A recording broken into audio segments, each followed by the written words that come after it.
Ooh,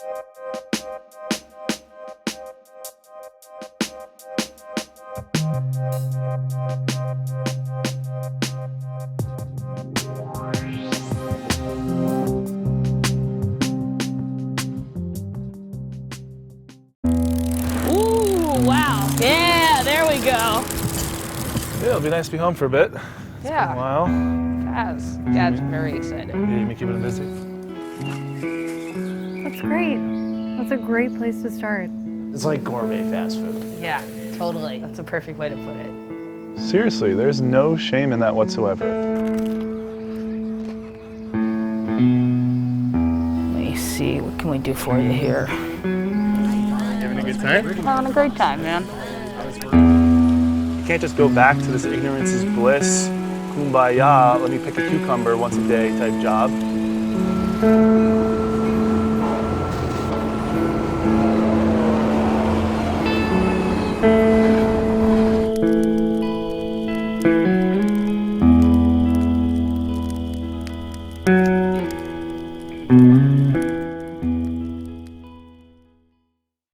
So we were just talking, I was just asking Roger and Emily if they had been involved in where this idea comes from.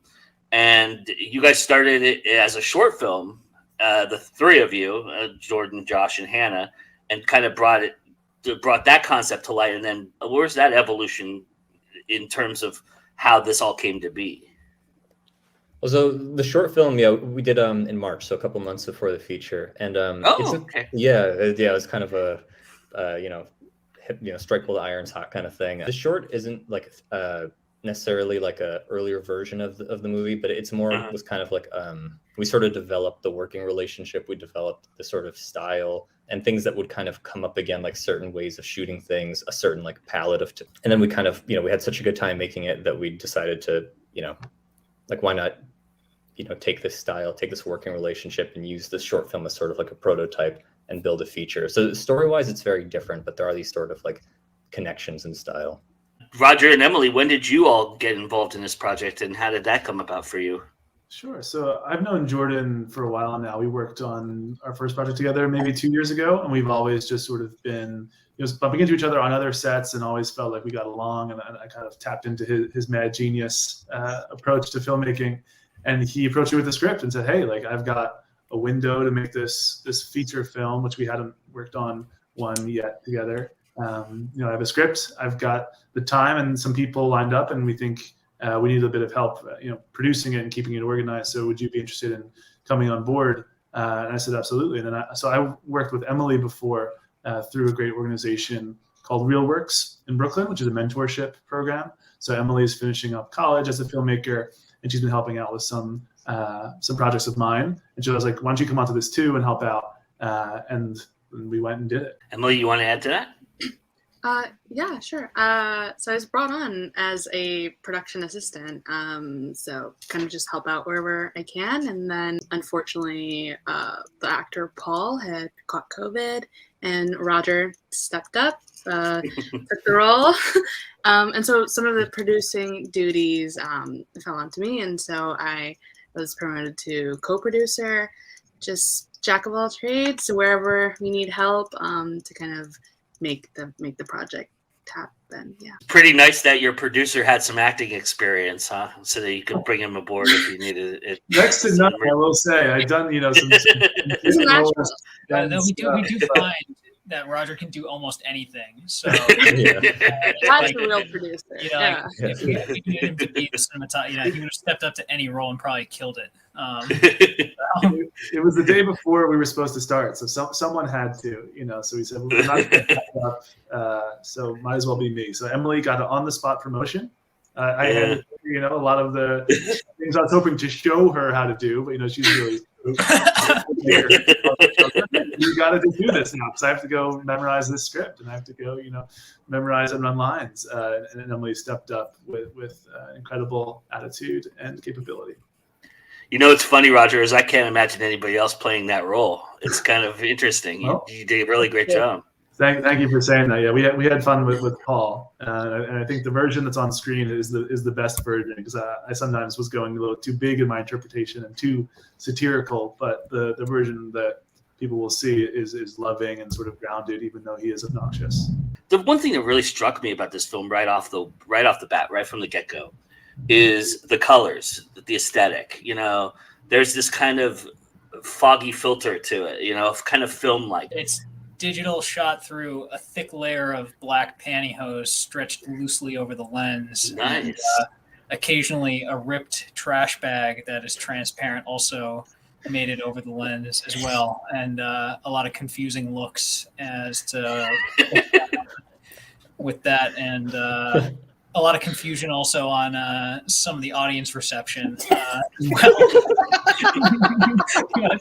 We're happy for the people that like it. We're just so happy that someone finds the aesthetic good, because we love it. And it's been divisive though, Has it really? Seriously? I think it looks like an impressionist painting, where it sort of is this like blurred out like painting of Hannah's life. But some folks think their projector is broken or something. So.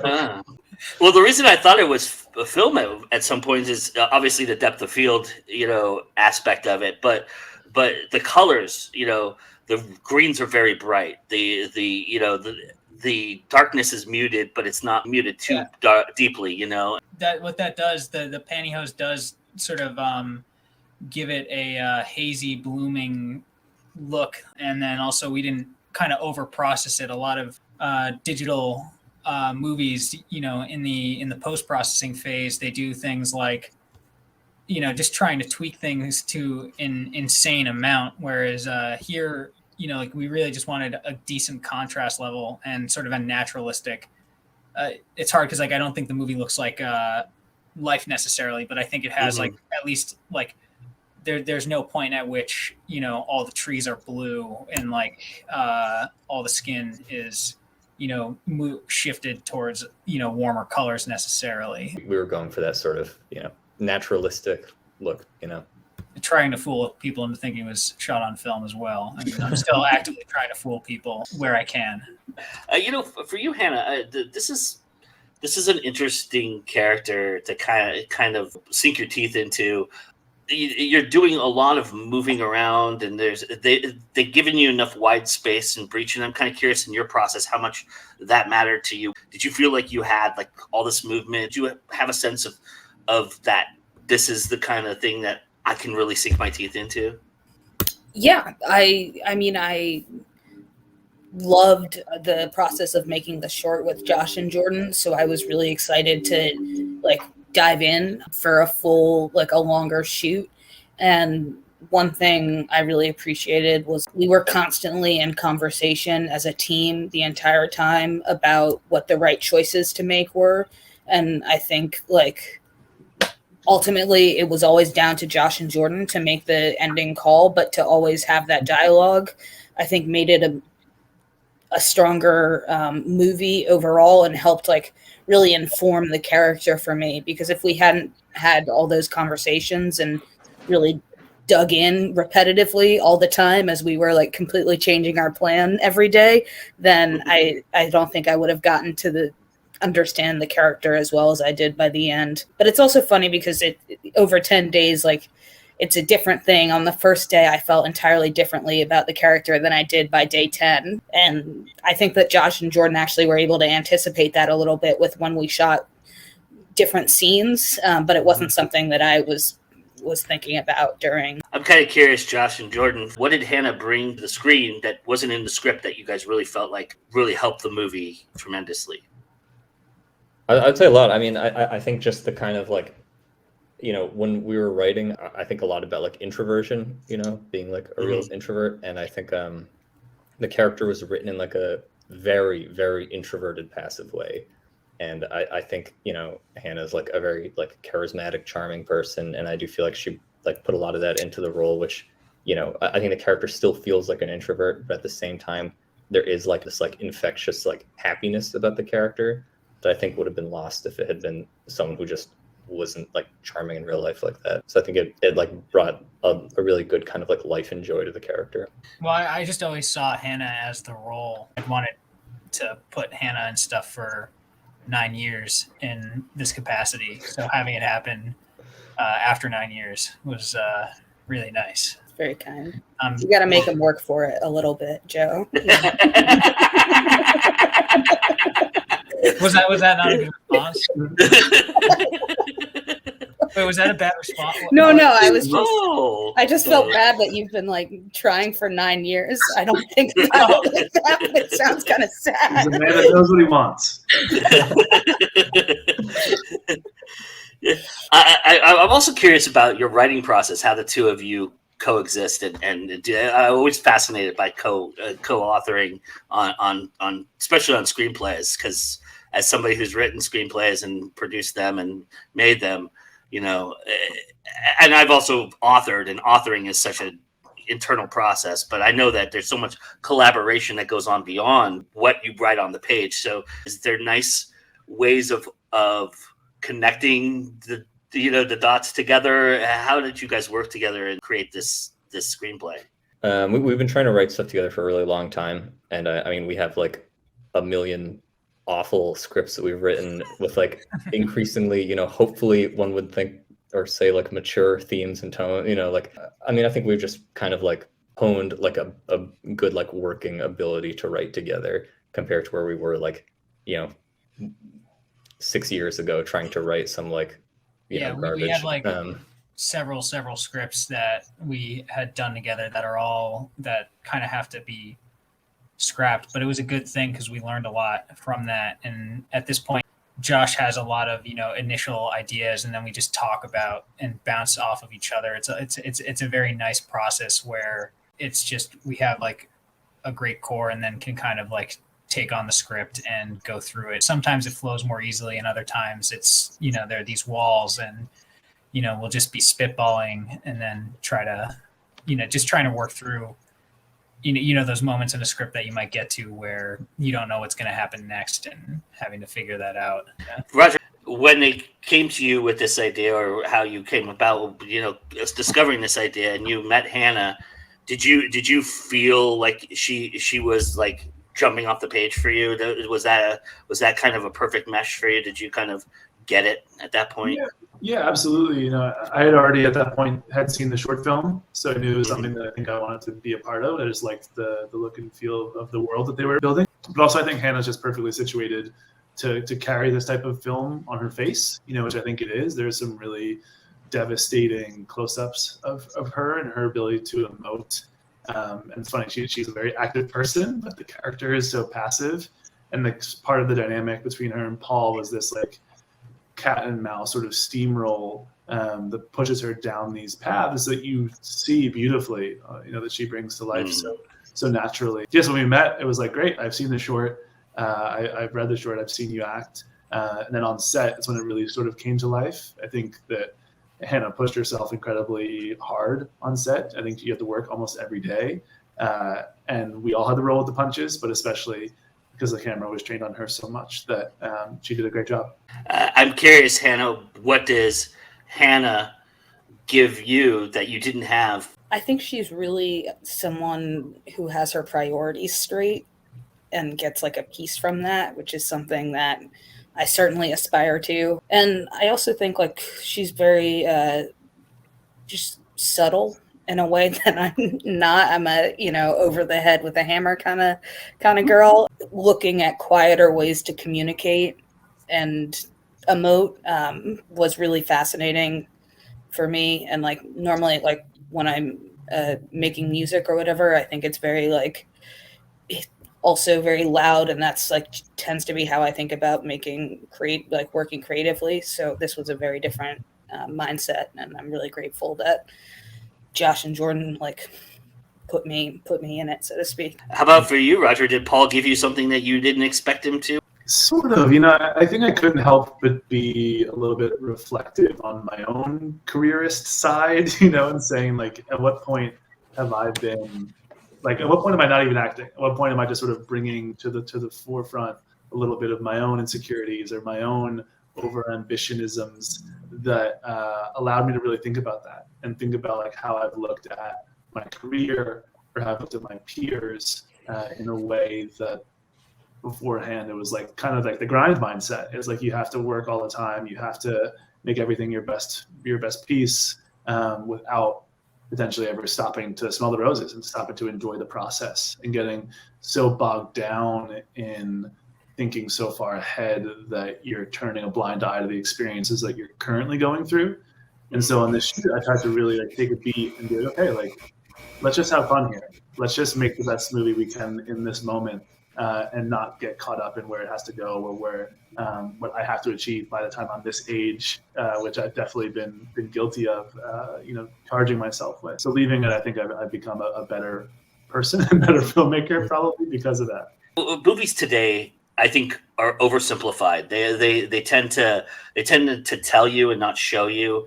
And I'm curious from your perspectives, Jordan, Josh, and even Roger, producing this, and Emily as well. Did you guys talk a little bit about how much you wanted to reveal, how much you wanted to know, and kind of was subtext, and was that really important to you to kind of convey in a setting like this in this film? Yeah, Josh, I'll have you jump in again in a second, but I think like we've sort of come to feeling that not directly stating things and trying to show things.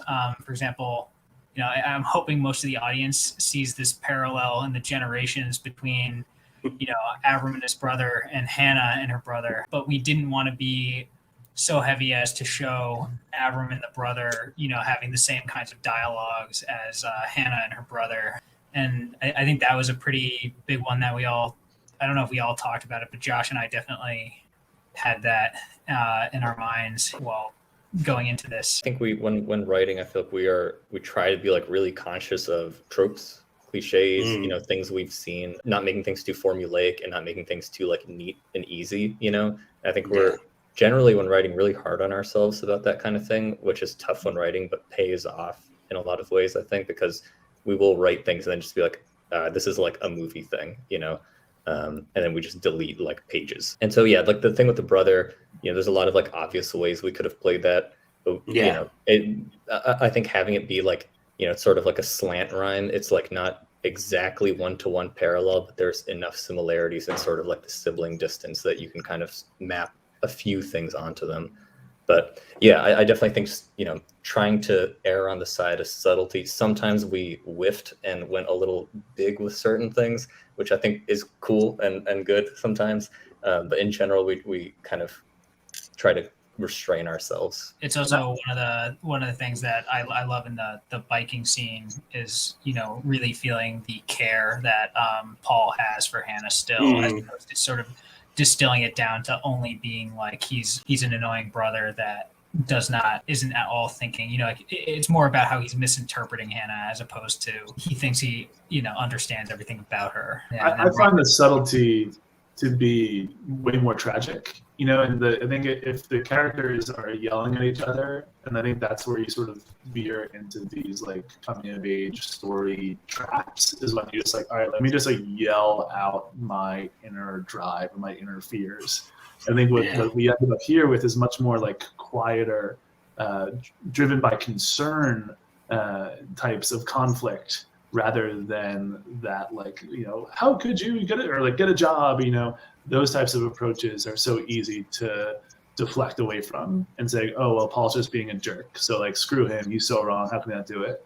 But if you sort of layer in a little bit of love with the condescension, it makes it much sadder, because then you understand that he's trying, but he's missing, and she needs a different type of support that she's not getting, and this is the support she has, and that's heartbreaking to me. Was there a talk about it being authentic? Is that kind of something that was also bandied about? Was that this is real life? This is pretty authentic to how people deal with things.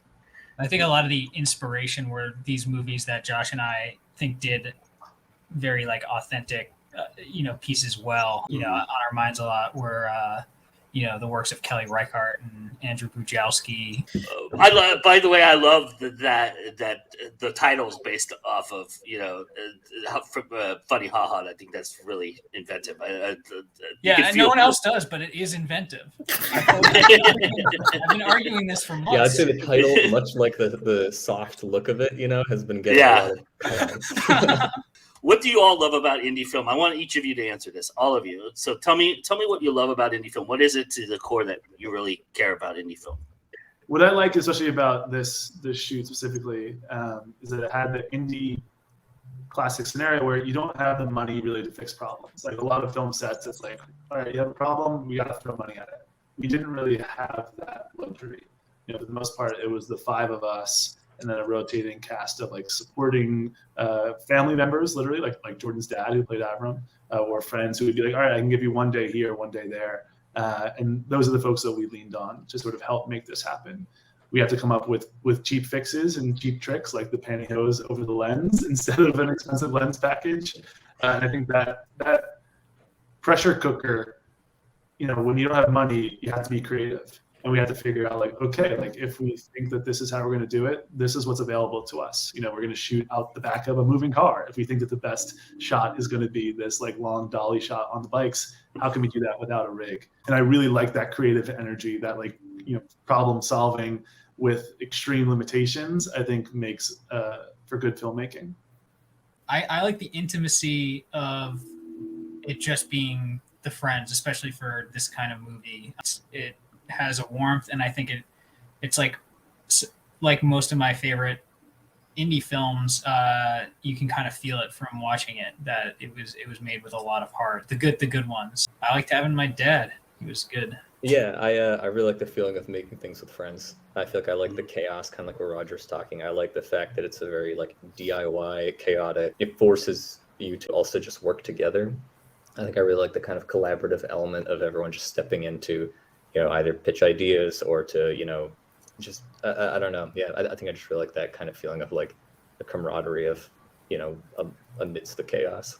Yeah, I think I'd say from producing side, just like the problem solving, there's always something happening. There's always a future problem to fix, but in a good way. It was like constantly, I think indie films are constantly a learning experience, and you never do the same thing twice. So why not have something like special and spontaneous? So it was always something new, and I love that going into indies. I feel like everyone answered this question really beautifully. Like the like cowboy mentality is so fun to be a part of. There were moments of like complete euphoria when we ran into something that would look good on camera, and then we just had the liberty to go out and film it. And that's very special in a way that like larger budgets, right? If you're putting like $100,000 into one scene, you can't just say, actually, I'm feeling like driving down the road and then like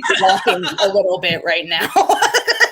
Like let's follow that instinct. Look, bats, So the bat, yeah, we had this great moment on set where it was dusk and we started seeing all these bats, and our art department Charlie Robinson, who was incredible. He also plays Robbie in the film.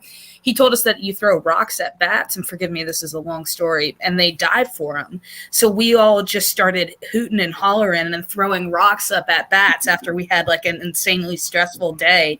And it's amazing. They were all diving for our rocks, and Jordan got at the camera and was like, running around. So yeah, just moments like that, I think, are very special and stay with you. Yeah, that's nice. I mean, that applies to making indie films as opposed to watching them, but I think watching them, like Jordan said, you pick up on that energy and it gets put into sort of the character of the film.